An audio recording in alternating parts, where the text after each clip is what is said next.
په 25 دسمبر باندې د عیسایانو کرسمس ډے را روانه ده. د کرسمس ډے په حواله سره یاد ساتي ګوره زمونږ فتاوجاتو دا لیکلي دي چې مسلمانان عیسایانو سره ملو شي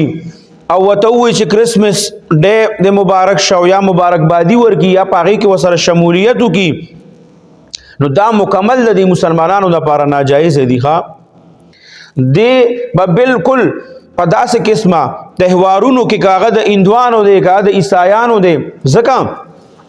چې په داسې تهوارونو کې اکثر شرکیه سيزونه موجودي شرکونه پکې کیږي نو د هغې د وجې نه مسلمانانو لپاره کې د سره شرکت نه دی پکار. بیا باز دا خلک تپوس کوي چې آیا مونږ خو په دفتر کې چې یو نو مونږ سره پکې عیسایان هم دي او په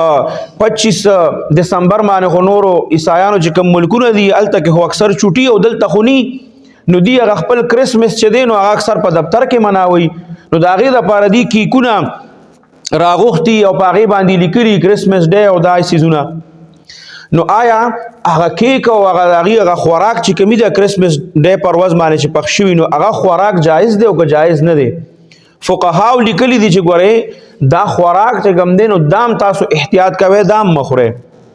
که تاسو ډېر زیات مجبوره کی نو بیا هم تاسو ترې نه واخلئ چېرې زما اوس زړه ته نه کېږي زه بیا رستو خورمه وای خلیته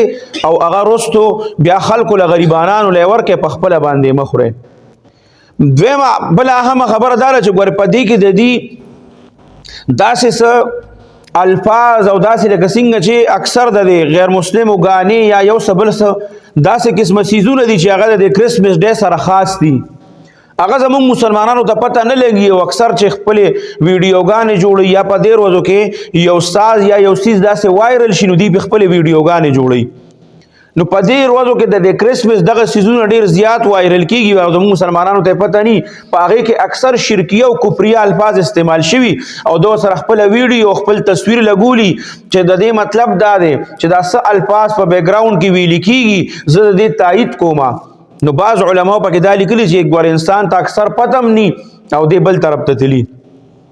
نو دې څیزونو ډېر زیات خیال ساتئ.